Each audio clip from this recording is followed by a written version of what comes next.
எல்லாருக்கும் என் அன்பான வணக்கங்கள். இன்றைக்கி நம்ம பார்க்க போகிறது ஸ்பான்டேனியஸ் யோகிக் மூமெண்ட்ஸுங்கிற அத்தியாயத்தில் 3வது கட்டத்துக்கு வந்திருக்கோம். ஓகே, 2 வீடியோவில் பாதி சாப்டர் முடிஞ்சிருச்சு, இன்னும் பாதி கிடக்கு, நிறைய இருக்குது. அதனால தான் இந்த வீடியோலையும் இதுக்கு அடுத்த வீடியோலையும் அவரோட அந்த ஸ்பான்டேனியஸ் யோகிக் மூமெண்ட்ஸ், அதாவது தானாக அவரோட இச்சை இல்லாமல் தானாகவே நடக்கிற அந்த யோகிக் போஸ்டர்ஸு, அதோட அர்த்தம், அதை பற்றி இன்னும் கொஞ்சம் விவரமாக சொல்கிறார். அதை நம்ம கேட்கலாம்.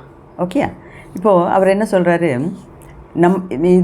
இந்த சாப்டர் முக்தானந்தா நம்மள்கிட்ட பேசுகிறார்.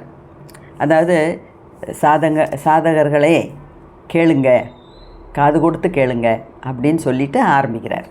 ஓகே, அதாவது இதுக்கு முந்தின வீடியோவில் நம்ம என்ன பார்த்தோன்னா, இந்த சிப்ரு அண்ணாவோட சந்திப்பு, அதாவது இவர் சிப்ரு அண்ணாவை முதல்ல எப்படி பார்த்தாரு, அப்புறம் இப்போ அவரோட ஐயங்கள் தீர்க்கிறதுக்காக இன்னொரு தடவை சிப்ரு அண்ணாவை தேடி போனார்.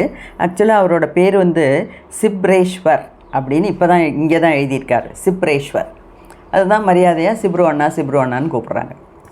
அப்போ அந்த சிப்ரேஸ்வரை எப்படி தேடி போனார், எதுக்கு போனார், அவர் கொடுத்த விளக்கங்கள் என்ன அப்படின்னு தான் இதுக்கு முன்னாடி பார்த்தோம்.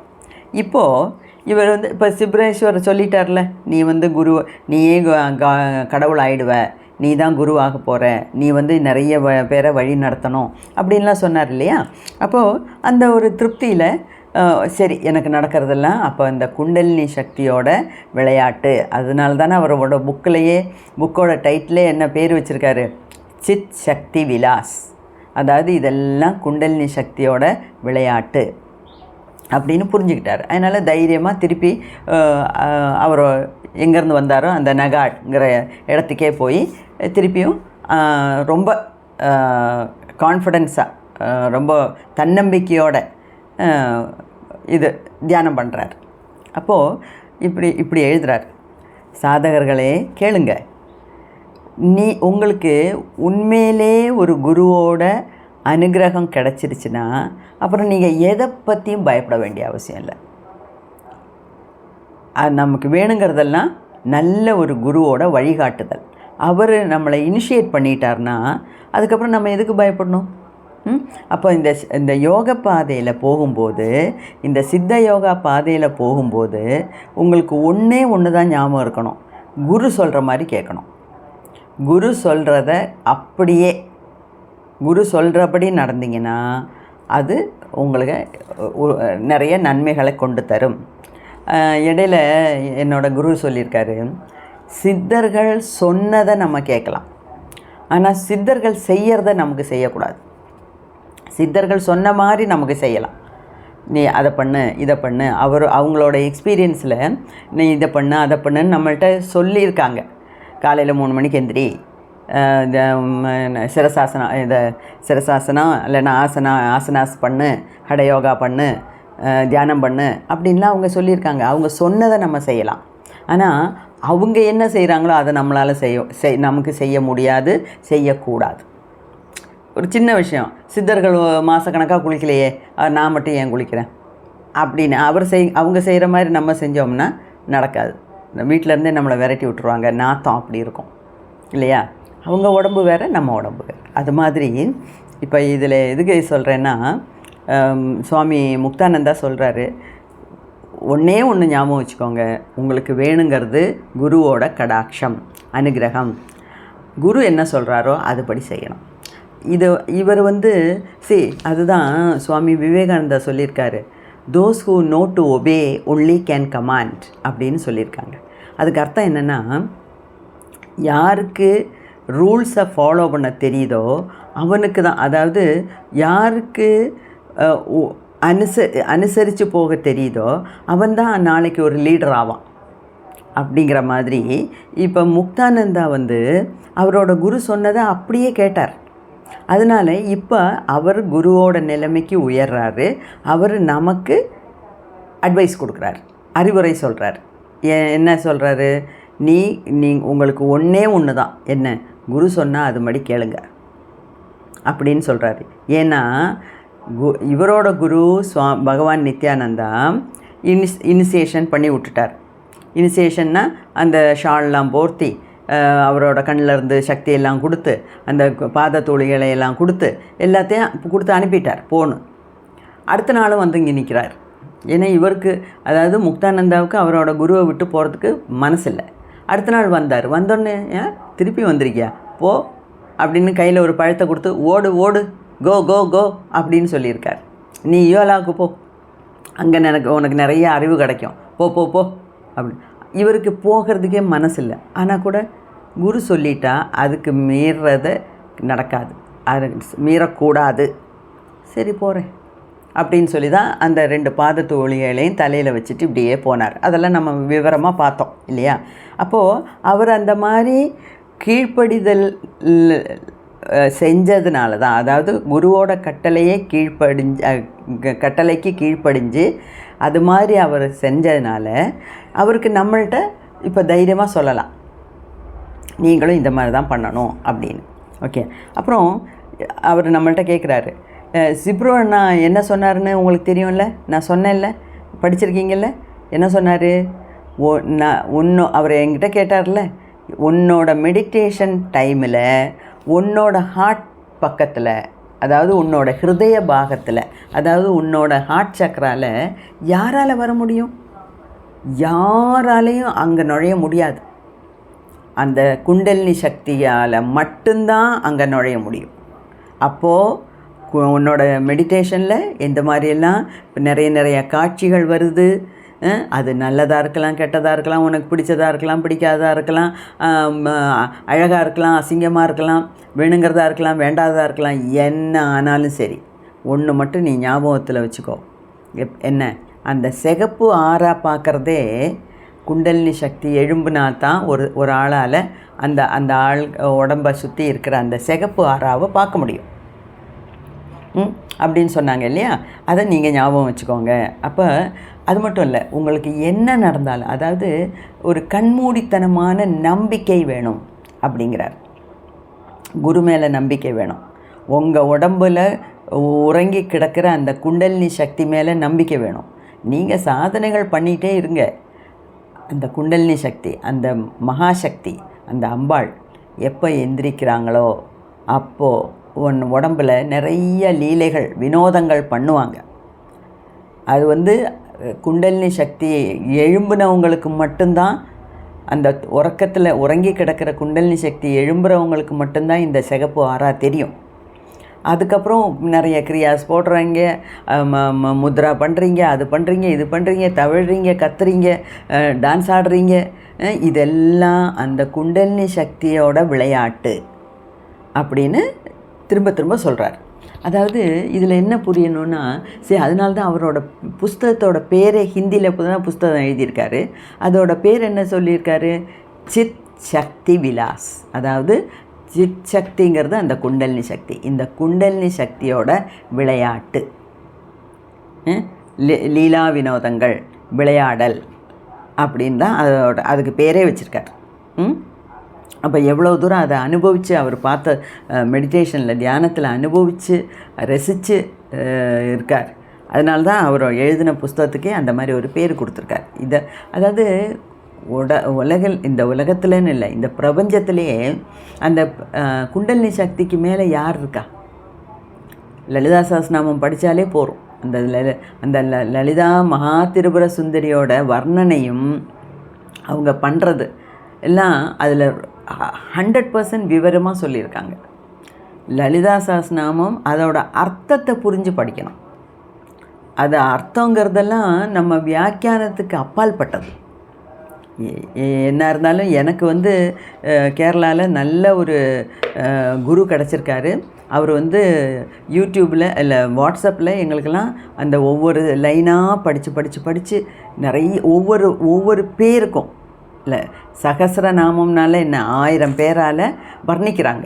அந்த 8 வாக்தேவதமார் அம்பாளை வர்ணிக்கிறாங்க. அந்த ஒவ்வொரு பேருக்கும் அவர் 1/2 மணி நேரம் எக்ஸ்ப்ளனேஷன் கொடுக்குறாரு. அது ரொம்ப நல்ல விஷயம். ஆனால் சுத்த மலையாளத்தில் தான் பேசுகிறாரு. அதனால தான் நான் இந்த சேனலில் அதோட லிங்க்கெல்லாம் நான் தரல. அந்த மாதிரி தமிழ்லேயும் இருக்காங்க, நிறைய பேர் இருக்காங்க. அப்போ அதோட அந்த அந்த அதை ஃபுல் வர்ணனை லலிதா சஹஸ்ரநாமம் மொத்தமுமே அந்த குண்டலினி சக்தியோட விளையாட்டு தான். மகா திரிபுர சுந்தரியோட வர்ணனை. அவங்க இந்த உலகத்தில், அதாவது இந்த இல்லற வாழ்க்கையில் நமக்கு என்ன கொடுப்பாங்க, எல்லாமே கொடுப்பாங்க. நீ கேட்டதெல்லாம் கொடுப்பாங்க. உனக்கு நம்பிக்கை மட்டும் இருந்தால் போகிறோம், பக்தி இருந்தால் போகிறோம். கண்மூடித்தனமான பக்தி நம்பிக்கை இருந்ததுன்னா இந்த உலகத்துக்கு வேணுங்கிறத இந்த உலகத்தில் இந்த வாழ்க்கைக்கு வேணுங்கிறதையும் கொடுப்பாங்க. அந்த வாழ்க்கைக்கு அதாவது இந்த ஆன்மீக வாழ்க்கையிலையும் உனக்கு என்னென்ன வேணுமோ அதெல்லாம் அந்த குண்டலினி சக்தி செஞ்சு கொடுப்பாங்க. அப்போ அந்த நம்பிக்கையோடு நீ தியானம் பண்ணணும் அப்படின்னு முக்தானந்தாவும் சொல்கிறார். முக்தானந்தா லலிதா சஹஸ்ரநாமத்தை பற்றி பேசலை, அது நான் படித்ததுனால நான் அதையும் சேர்த்து உங்கள்கிட்ட சொல்கிறேன். ஓகேயா? அப்போது அவர் என்ன சொல்கிறாருன்னா, இந்த உடம்பில் நடக்கிற எல்லா லீலா வினோதங்களும் நீங்களாக பண்ணுறது அதெல்லாம் ஒரு இடத்துல முக்தானந்தா சொல்லியிருக்காரு. இந்த கிரியாஸெல்லாம் நான் பண்ணுறேனே, சிரசாசனம் நிற்கிறேனே, இதெல்லாம் என்னோடய கண்ட்ரோல் இல்லாமல் நடக்குது அப்படின்னு சொல்லியிருக்காரு. அப்போ அது யாரால் நடத்தப்படுது? இந்த குண்டலினி சக்தி தான் நடத்துகிறா. நம்ம அம்பாள் நம்ம உடம்பில் ஏறி இருந்து நடத்தி கொடுக்குறா அப்படின்னு. அப்போது அதெல்லாம் ஞாபகத்தில் வச்சுக்கோங்க. உங்களுக்கு எது நடந்தாலும் உங்கள் நன்மைக்காக தான் நடக்குது. எது நடந்தாலும் அது குண்டலினி சக்தியால் தான் நடக்குது. குண்டலினி சக்தியால் மட்டும்தான் உங்களோட ஹிருதய சக்கராவில், அதாவது அநாகத சக்கராவில் புகுந்த இந்த மாதிரி விளையாட்டுகளெல்லாம் காமிக்க முடியும். இதெல்லாம் இந்த மாதிரி நீங்கள் தெரிஞ்சுக்கணும். இல்லாட்டினா இந்த முக்தானந்தா என்ன மாதிரி நீங்கள் கஷ்டப்படுவீங்க. இதையும் அப்படி, அதையும் இப்படி, இதையும் அப்படின்னு தெரியாமல் கடந்து கஷ்டப்படாதீங்க அப்படின்னு சொல்கிறார். அப்போ திருப்பி இவர் இந்த சிப்ரு அண்ணாட்ட பேசிட்டு தைரியத்தோட ரொம்ப மன உறுதியோட நகாது உள்ள அந்த குடிசைக்கு போகிறாரு. அங்கே நல்ல மெடிடேஷன் நடக்குது. அப்போது இந்த சிகப்பு ஆறா அதை உடம்பை சுற்றி இருக்குல்ல, அந்த சிகப்பு ஆறாவே யார் ஒருவனுக்கு குண்டலினி சக்தி எழும்புதோ அந்த ஆளுக்கு தான் தியானத்தில் அந்த சிகப்பு ஆறா தெரியும். இப்போ இவருக்கு அதுக்கு மேலே அந்த சிகப்பு ஆறாலேயே இந்த தம்புனா இந்த பெருவிரல், கட்டை விரல், இந்த பெருவிரல் சைஸுக்கு வெள்ளை கலரில் ஒரு ஓவல் ஷேப்பில் இன்னொரு லைட்டு தெரியுது. அப்போ முன்னெல்லாம் அந்த லைட்டு இப்படி ஃப்ளாஷ் மாதிரி வந்துட்டு போகும். இப்போ ரொம்ப நேரம் அது இருக்குது. அப்போ இதெல்லாம் குண்டலினி சக்தி எழும்பிருச்சு அப்படிங்கிறதுக்கு அடையாளம். ஓகேயா? அப்போது இந்த மாதிரி அந்த இதெல்லாம் பார்க்கும்போது அவருக்கு டான்ஸ் ஆடணும் போல் தோணுது. அவ்வளோ டான்ஸ் ஆடணுன்னா என்ன, பரதநாட்டியம் ஆடுறாரு, அவருக்கு அவ்வளோ சந்தோஷம். அந்த பேரானந்தத்தில் திளைச்சி இருக்கும்போது அவர் அறியாமலே டான்ஸ் பண்ணுறார்.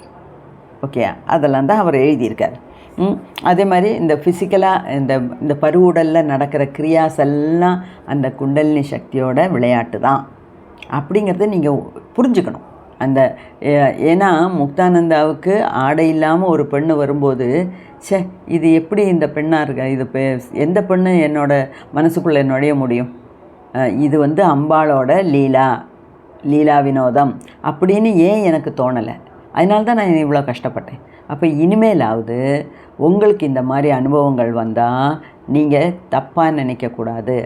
இது எல்லாமே அதாவது எந்த மாதிரி அனுபவம் வந்தாலும் சரி அம்பாளோட விளையாட்டு அப்படின்னு நீங்கள் நினச்சி அதே மாதிரி தியானத்துக்குள்ளேயே இருக்கணும் அப்படின்னு நமக்கு அட்வைஸ் கொடுக்குறாரு. ஏன்னா நமக்கும் இந்த மாதிரியெல்லாம் அட்வைஸ் வேணும். இந்த மாதிரியெல்லாம் நிறைய பேருக்கு இந்த ரெட் ஆரா, அதாவது மகான்களுக்கெல்லாம் red aura, white aura, yellow aura, black light, yellow light, blue light இதெல்லாம் தெரியுது. ஆனால் யார் மெனக்கட்டு இந்த மாதிரி புக்கில் எழுதுகிறாங்க யோசித்து பாருங்கள். அவர் சொல்கிறார்ல, உங்களை மாதிரி ஆன்மீக பாதையில் பயணிக்கிற உங்களுக்கு தெரிஞ்சுக்கிறதுக்காக என்னோடய அனுபவத்தை எழுதுகிறேன். ஏன்னா முதல்லலாம் அவருக்கு புரியாமல் கடந்து ஓடுறார் இல்லையா, நெட்டு வட்டம் கடந்து ஓடுறார், ரொம்ப மனசு கஷ்டப்பட்டார் இல்லையா. அப்போ நீங்களாம் இனிமேல் அந்த மாதிரி கஷ்டப்படாதீங்க அப்படின்னு. அப்போது நம்ம குரூப்லேயும் நம்ம கைலாஷ் சேனல் மெம்பர்ஸு ஃபேமிலி இல்லை யாருக்காவது இந்த மாதிரி ரெட் லைட்லாம் தெரிஞ்சதுன்னா கமெண்ட்ஸில் போடுங்க. அது நல்ல ஒரு அடையாளம். ஓகேயா? இல்லாட்டினாலும் நம்ம அந்த அந்த உயர்ந்த நிலைக்கு நம்மளை உயர்த்தி கொள்ளணும் அப்படின்னா நம்ம தினமும் தியானம் பண்ணணும். ஓகே. ஆனால் தியானம் பண்ணும்போது ஒரு அன்பர் கேட்டிருந்தார், தியானம் பண்ணும்போது இப்போ நான் ஏதோ ஒன்று நினைக்கிறேன், இல்லைன்னா ஒரு கைலாஷ் மலையை பார்க்குறேன், அது நானாக இமேஜின் பண்ணதா, அதாவது நானாக கற்பனை பண்ணினதா, அதோ உண்மையிலே மெடிடேஷனில் தெரியுறதா, காட்சியா, அதுன்னு எப்படி நம்ம கண்டுபிடிக்கிறது அப்படின்னு கேட்டிருந்தாங்க. அது ரொம்ப ஒரு நல்ல ஒரு கேள்வி தான் அது. அதாவது அதுக்கு அப்போவே நான் பதில் சொல்லிட்டேன், இப்போவும் அதை எடுத்து சொல்கிறேன். அதாவது இப்போ நான் இப்போ எனக்கு கைலாஷ் போகணுன்னு ரொம்ப ஆசை. ஏன்னா இந்தியாவில் போக வேண்டிய இடங்களுக்கெல்லாம் போயிட்டேன். நான் எல்லா கோயிலுக்கும் போயிட்டேன். இன்னும் 2 ஜோதிர்லிங்கம் தான் பாக்கி இருக்குது. அது கூட போகணும்னு நினச்சி கிளம்புனது தான். அப்போ ஏதோ போக முடியல. பாக்கி எல்லா இடமும் முக்கால்வாசி நான் பார்த்துட்டேன். அப்போது கைலாசம் மட்டும் பார்க்கல. அப்போ இந்த ஊனக்கண்ணாலே போய் பார்த்துடணும் எப்படியும். ஏன்னா நம்ம அங்கே போய் இருக்க போகிறோம், முக்தி கிடச்சிருச்சுன்னா நம்ம நேராக நம்ம ஆன்மா அங்கே தான் போகுது. அப்போ அதுக்கு முன்னாடி அந்த இடம்லாம் கொஞ்சம் போய் பார்த்துட்டு வந்துடலாமேன்னு ஒரு ஆசை. அதுக்கு தான் 2-3 தடவை பணம் எல்லாம் கட்டினேன், கைலாசத்தில் பார்க்கவே முடியல. அப்போது இப்போ அந்த ஆசை என் மனசில் இப்போவும் இருக்குது.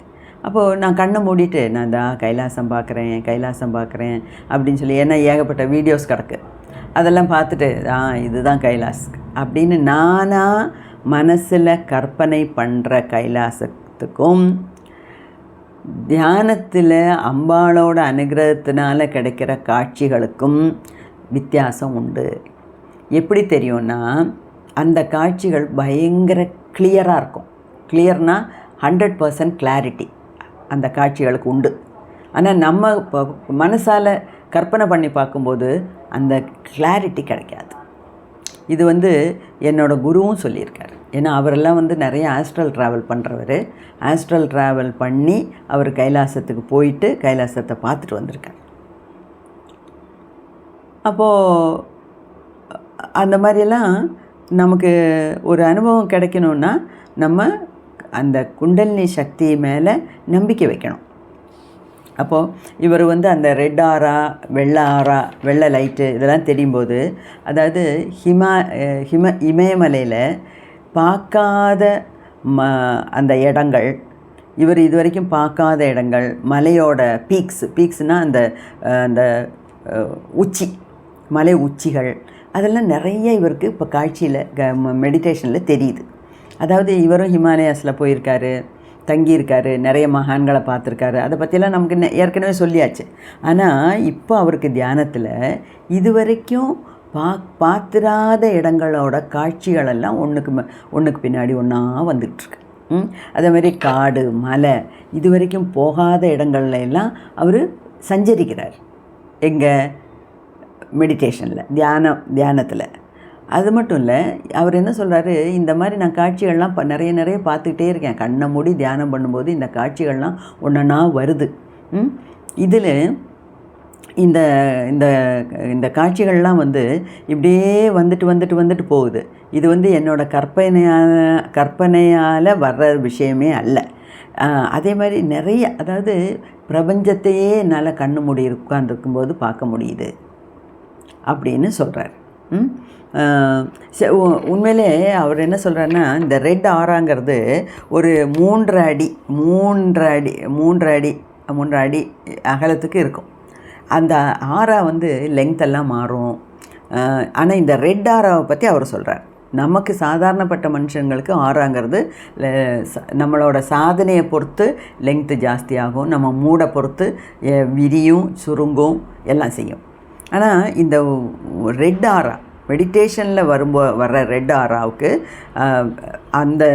அந்த மாதிரி அவ்வளோ சைஸுக்கு இருக்குது அப்படிங்கிறார். அது மட்டும் இல்லை, அதில் பார்க்கும்போது பிரபஞ்சத்தையே பார்க்க முடியுது. உள்ளே இருக்க ஆகாசத்தை பார்க்க முடியுது, வெளியே இருக்க ஆகாசத்தை பார்க்க முடியுது. இந்த ஆகாசம்னா என்ன? அதாவது ஆகாயம் அப்படின்னா நம்ம என்ன அதை சித்தர்கள்லாம் என்ன சொல்கிறாங்க? வெட்ட வெளி. அப்போ அந்த வெட்ட வெளியில் சஞ்சரிக்கிற மாதிரியெல்லாம் இவருக்கு தெரியுது. நிறைய சித்தர்கள் அந்த வெட்ட வெளியை பற்றியே பாடியிருக்காங்க. அந்த வெட்ட வெளியை நினச்சி லயிச்சிருக்கிறது எந்த எக்காலம் அப்படின்லாம் நிறைய பாட்டு இருக்குது. நிறைய படிச்சிருக்கேன், நான் என்ஜாய் பண்ணி படிச்சிருக்கேன். இப்போ டக்குன்னு எனக்கு சொல்ல தெரியல. ஆனால் எப்பொழுதும் வெட்ட வெளியில் சஞ்சரித்து கொண்டே இருக்கிறது எக்காலம், சும்மா இருந்து புருவ மத்தியை பார்த்து கொண்டே வெட்ட வெளியில் சஞ்சரிப்பது எப்பொழுது அப்படின்னெல்லாம் நிறைய பேர் பாட்டு எழுதி வச்சுருக்காங்க. ஓகே, அப்போ இந்த மாதிரிலாம் அவர் பார்க்குறாரு. அது மட்டும் இல்லை, அவரோட உடம்பு மெலிஞ்சு வருது, ரொம்ப ரொம்ப மெலிஞ்சு வராரு. அதே சாப்பிட்டா கூட மெலிஞ்சிருக்கு, ஆனால் ரொம்ப சுத்தமாக இருக்குது, ஸ்ட்ராங்காக இருக்குது. அது மட்டும் இல்லை, இவருக்கு இடையில சில சமயம் ஒரு காய்ச்சல், ஜலதோஷம், வயிற்றுப்போக்கு இதெல்லாம் வருது. ஆனால் அதெல்லாம் அதுக்கெல்லாம் மருந்தே சாப்பிட்றது கிடையாது. இப்போல்லாம் எல்லாமே மெடிடேஷன்லே க்யூர் ஆகுது. அதுக்காக தான் சொல்கிறோம், மெடிடேஷனில் தீராத வியாதிகள்லாம் கூட தீரும். அப்போது அந்த மாதிரி யாருக்காவது நமக்கு தெரிஞ்சவங்களுக்கு யாருக்காவது இருந்தால் கூட அவங்கள கட்டாயமாக மணிக்கணக்காக உட்காந்து மெடிடேஷன் பண்ண சொல்லுங்கள்.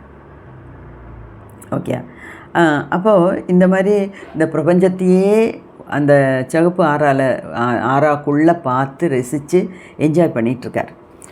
அப்போது இன்னொன்று சொல்கிறாரு, இந்த குண்டலினி எழும்பும்போது காரியம் அவங்க பண்ணுறது, நம்ம மகா திரிபுர சுந்தரி பண்ணுறது, இந்த நம்ம உடம்பில் இருக்க 72,72,72,72,000 நாடிகள் இருக்குது.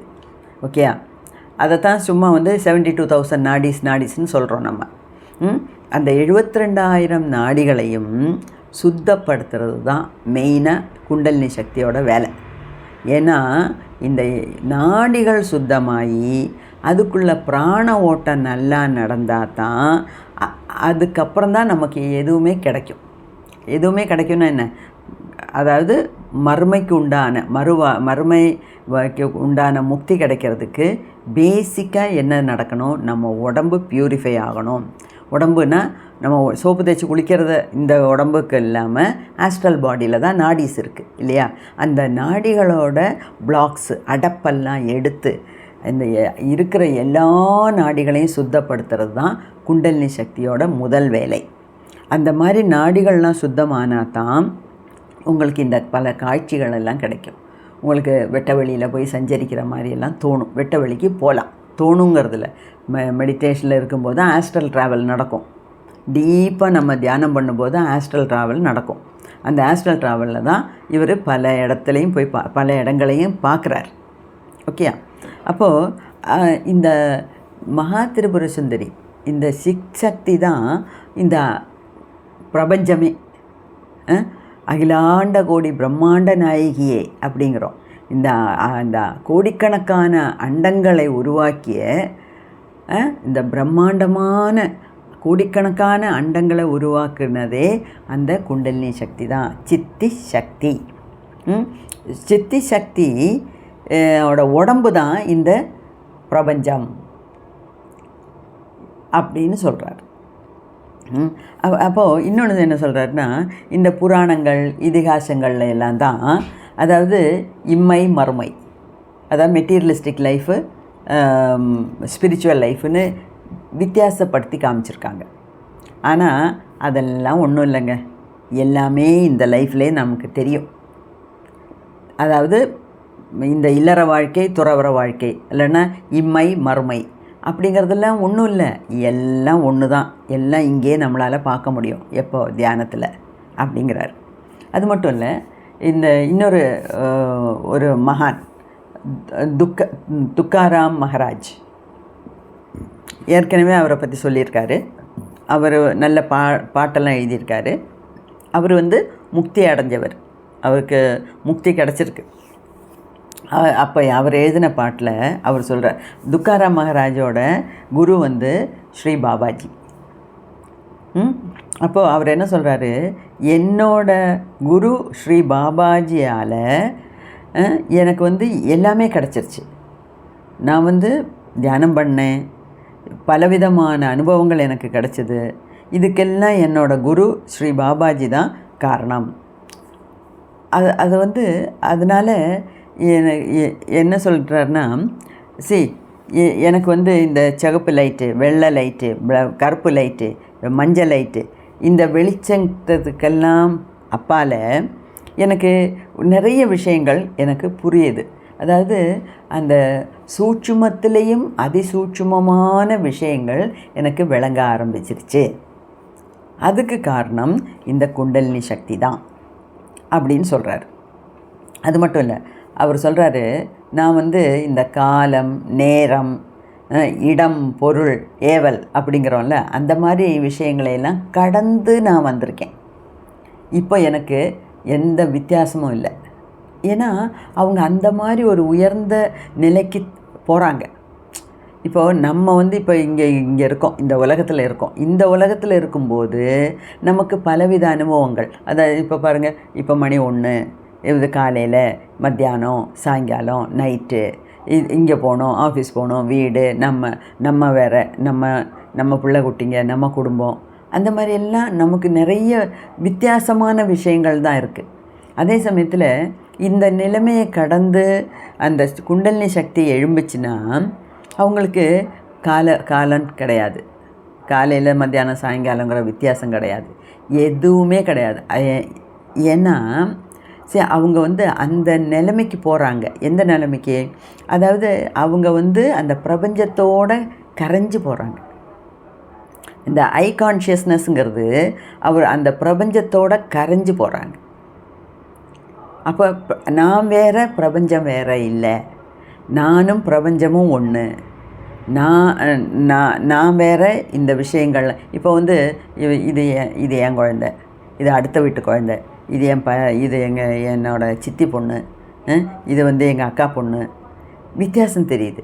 இது வந்து என் உடம்பு, இது வந்து என் புடவை, இது இது என்னோடய ஆஃபீஸு, இது என்னோடய வீடு, அந்த மாதிரியெல்லாம் நமக்கு வித்தியாசம் தெரியுது. இந்த வித்தியாசங்களை எல்லாம் கடந்த ஒரு நிலைமைக்கு நம்ம போகணும். எப்போது நம்மளோட சுய உணர்வு பிரபஞ்ச உணர்வோடு ஒன்றாகணும்.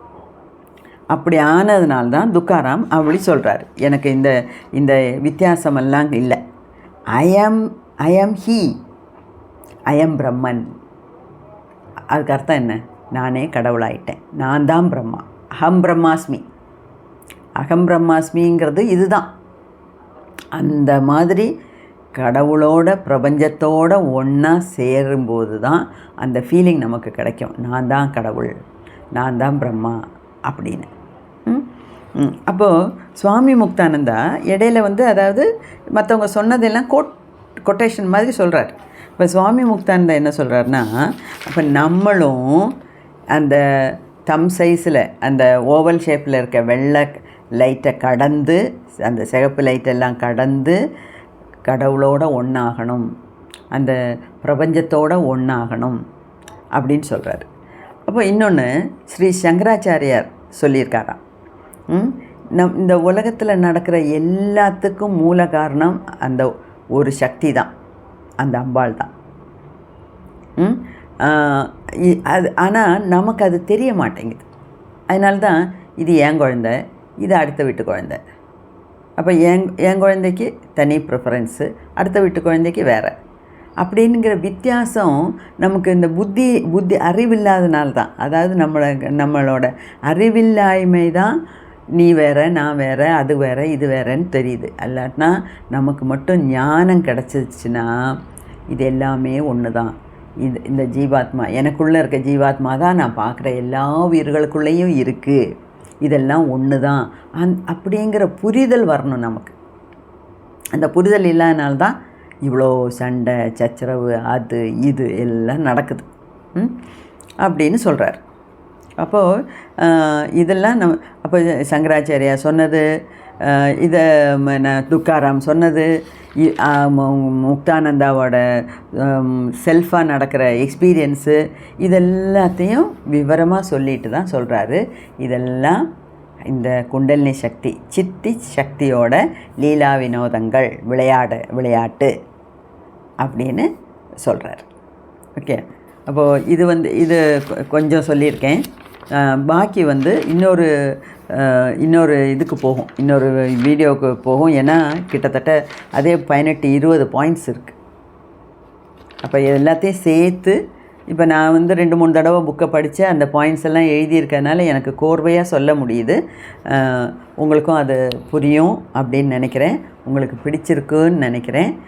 அதனால் இப்போ நமக்கு இதிலேருந்தெல்லாம் என்ன தெரியுதுன்னா, நம்ம இன்னும் நிறைய நேரம் ஆழமாக மெடிடேஷன் பண்ணணும். ஏன்னா அந்த தியானத்து வழியாக தான் நம்ம வந்து கடவுளோட சேர முடியும். ஓகே, அப்போ நமக்கு என்னெல்லாம் நடக்கிறதெல்லாம் நம்ம நன்மைக்கு தான். இது நடக்கிறதுக்கெல்லாம் காரணம் அந்த குண்டலினி சக்தி தான் அப்படிங்கிற ஒரு தீர்மானத்தோட, ஒரு நம்பிக்கையோடு நம்ம நடந்து போகணும். ஓகே, அதாவது மேலும் மேலும் தியானம் பண்ணணும். நம்மளும் பண்ணுவோம். ஓகே, நன்றி. வாழ்க வளமுடன்.